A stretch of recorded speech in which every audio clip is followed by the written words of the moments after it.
அஸ்ஸலாமு அலைக்கும் வரஹ்மத்துல்லாஹி வபரகாத்துஹு. கண்ணியம் நிறைந்த எல்லாம் அல்ல அல்லாஹுவின் நல்லடியார்களே, அல்லாஹுடைய மாபெரும் கிருபையினால் இந்த ரமலானுடைய மாதத்தில் நன்மையை எதிர்பார்த்தவர்களாக இங்கே நாம் ஒன்று குழும்பி இருக்கின்றோம்.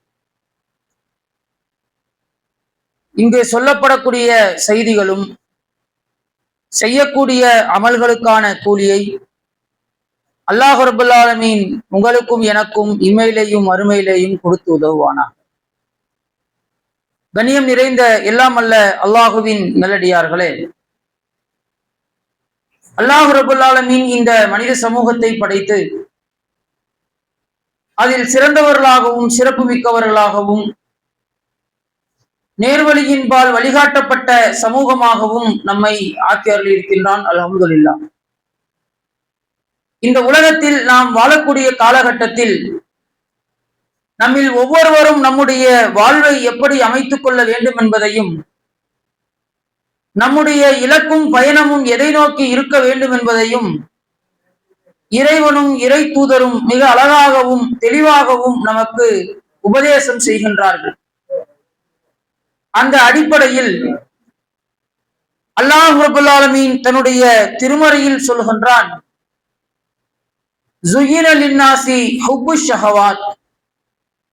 இந்த உலகம் என்பது மனோ இச்சைகளால் நிரப்பப்பட்டிருக்கிறது அப்படின்ற அல்லாஹ். மினன் நிசாய் வல் பனீன், பெண்கள் விஷயத்திலேயும் உங்களுக்கு ஒரு மனோ இச்சை ஏற்படுகிறது. அதே போன்று பிள்ளைகள் விஷயத்திலேயும் உங்களுக்கு ஒரு மனோ இச்சை ஏற்படுகிறது.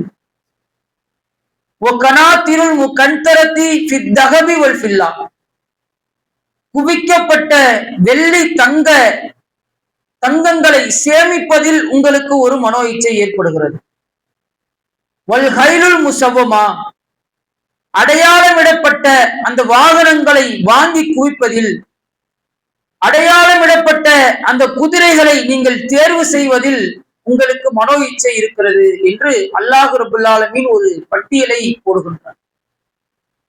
இந்த மனோ இச்சை என்பது ஒரு மனிதனை இந்த உலகத்தில் என்னென்ன நன்மைகளை எல்லாம் விட்டு தடுக்க முடியுமோ எல்லாத்தை விட்டும் இந்த மனோ இச்சை தடுத்து விடும். அதற்குத்தான் இறைவன் சொல்லுகின்றான், அனில் ஹவா.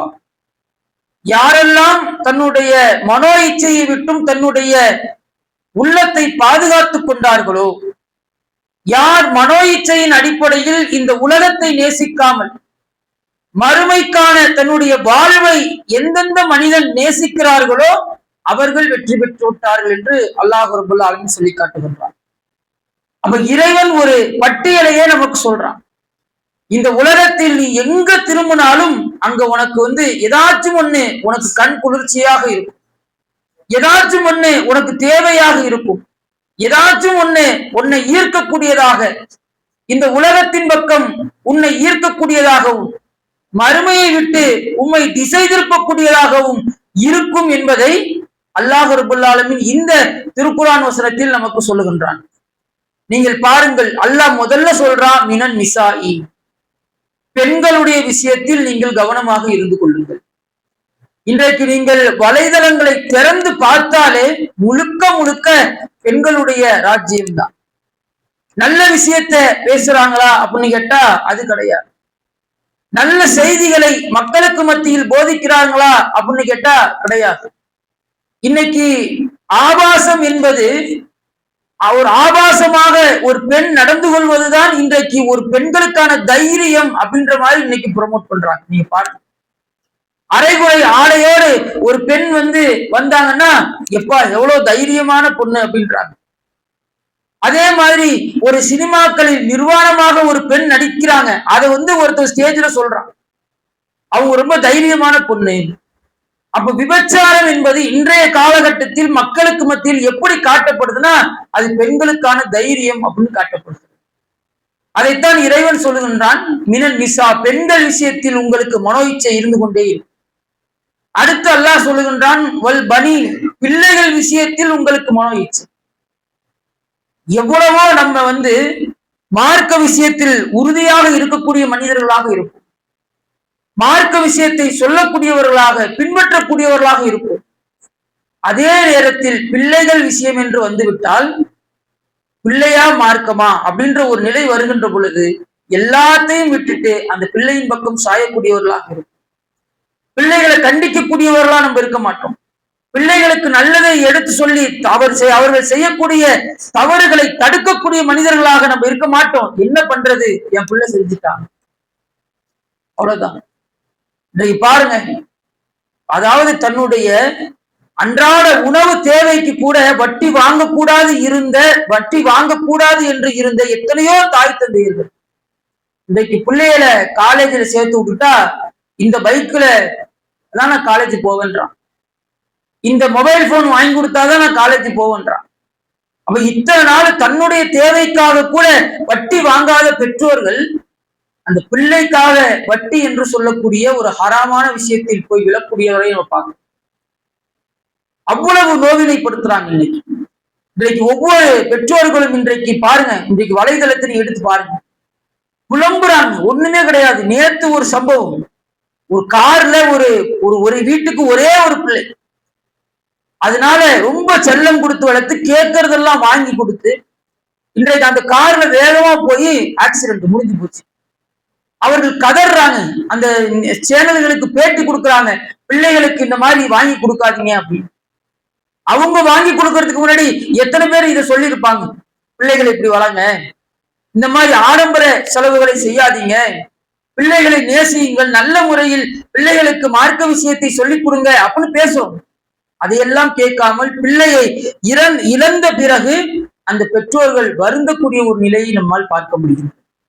அதற்குத்தான் இறைவன் சொல்லுகின்றான், இதெல்லாம் உங்களுக்கு இந்த உலக வாழ்க்கையினுடைய ஒரு அலங்காரம். பெண் விஷயத்துல ஒரு அலங்காரம் இருக்கும், பிள்ளைகள் விஷயத்துல ஒரு அலங்காரம் இருக்கும். கனாத்திரும் கண்தரா, செல்வத்தை செலவு செய்யாமல், அல்லாஹுவின் பாதையில் செலவு செய்யாமல் தங்கம் வெள்ளியை குவிப்பதில் உங்களுக்கு ஒரு மன இச்சை இருக்கு. சில பேர்ல பாருங்க, 5 காசு எடுத்து அல்லாஹ்வுடைய பாதையில செலவு செய்ய மாட்டாங்க. ஆனா நீங்க பார்த்தீங்கன்னா அவர்கள்ட்ட இல்லாத பொருளாதாரமா அல்லாஹ் அவ்வளவு வசதி வாய்ப்புகளை அவர்களுக்கு கொடுத்திருப்பாங்க. அதையெல்லாம் விட்டுட்டு இன்றைக்கு கஞ்சத்தனம் செய்வாங்க. அந்த தங்கம் வெள்ளியை குவிப்பதில், சம்பாதிப்பதில் இறைவனுடைய வசனங்களை மறப்பாங்க. அது அந்த தொழில் ஹலாலா ஹராமா தேவை கிடையாது. அந்த தொழில்ல நமக்கு நல்ல லாபம் வருதா, இது இறைவனுக்கு பிடித்த வியாபாரமாக இருந்தாலும் சரிதான், பிடிக்காத வியாபாரமாக இருந்தாலும் சரிதான், எனக்கு காசு வருதா நான் அதை கொண்டு திருப்தி அடைஞ்சேன், எனக்கு பணம் வருதா அதை கொண்டு நான் உல திருப்தி அடைந்து கொள்வேன் என்று சொல்லி அந்த காசு பணத்தில் மூழ்கக்கூடியவர்களை நம்மால் பார்க்க முடிகின்றது. அடுத்து அல்லாஹ் சொல்லுகின்றான், கைலுல் முசவமா, அடையாளமிடப்பட்ட வாகனங்களை வாங்கும். இதை வச்சிருந்தாதான் எனக்கு பெருமை. சொல்றோம்ல, இந்த வண்டி வச்சிருந்தாதான் எனக்கு பெருமை, இந்த கார் வச்சிருந்தாதான் எனக்கு பெருமை, இத்தனை கோடியில வீடு கட்டினாதான் எனக்கு பெருமை, இந்த செல்லு வச்சிருந்தாதான் எனக்கு பெருமை என்று பொருட்களை தங்களுடைய தேவைக்காக பயன்படுத்தாமல் தங்களுடைய வசதி வாய்ப்பை பிற மக்களுக்கு காட்டுவதற்காக சில பேர் பயன்படுத்துவாங்க. அந்த மாதிரி ரசூலுல்லாஹ் காலத்துல இந்த ஒட்டகம் வச்சிருந்தா எனக்கு ஒரு பெருமை, சிகப்பு ஒட்டகம் என்ற இருந்துச்சா நான் தான் ஊர்லயே பணக்காரன், அடையாளம் விடப்பட்ட இந்த கலர்ல இந்த ரோமங்களை கொண்ட குதிரைகள் என்ற இருந்துச்சா நான் தான் ஊர்லயே பெரிய பணக்காரன் என்று சொல்லி இதன் பக்கம் நீங்கள் சாய்ந்து கொண்டே இருக்கிறீர்கள் என்று அல்லாஹ் சொல்லிவிட்டு கடைசியில சொல்றான், தாலிக்க மத்தாவுல் ஹயாத்து துன்யா, இது எல்லாமே இந்த உலகத்தினுடைய அற்ப சுகபோகம்ன்றாங்க. இது எல்லாமே ஒரு நாள் அழிந்து போயிடும். தங்கம் வெள்ளியும் அழிஞ்சிரும், பிள்ளைகள் மனைவியும் அழிஞ்சிருவாங்க, நீங்கள் வாங்கிய காரு பங்களா வீடு மொபைல் போன் எல்லாம் ஒரு கட்டத்தில் அழிஞ்சிடும். அதற்குத்தான் இறைவன் சொல்லுகின்றான், இது உங்களை ஏமாற்றக்கூடிய சுகபோகம். வல்லாஹு இந்தஹு ஹஸ்னுஸ் ஸவாப், அல்லாஹ்விடத்திலேயே நல்ல தங்குமிடம் இருக்கிறது. மாபுன்றான் அல்லாஹ், நல்ல தங்குமிடம் அவர்களுக்கு இறைவனிடத்தில் இருக்கிறது. யார் அந்த நல்ல தங்குமிடத்தை எதிர்பார்க்கிறீர்களோ அவர்கள் இது மீது பற்றற்று இறைவனுடைய வார்த்தைகளுக்கு கட்டுப்பட்டு இறை தூதருக்கு கட்டுப்பட்டு மனோ இச்சையை பின்பற்றாத மக்களாக இருக்க வேண்டும் என்று அல்லாஹ் ரப்பல் ஆலமீன் நமக்கு உபதேசம் செய்கின்றான். அத்தகைய நன்மக்களாக அல்லாஹ் உங்களையும் என்னையும் ஆக்கி அருள் புரிய வேண்டும் என்று சொல்லி நிறைவு செய்கிறேன். வாஹிர் தவானா அல்ஹம்துலில்லாஹி ரப்பில் ஆலமீன். அஸ்ஸலாமு அலைக்கும் வரஹ்மத்துல்லாஹி வபரகாத்துஹு.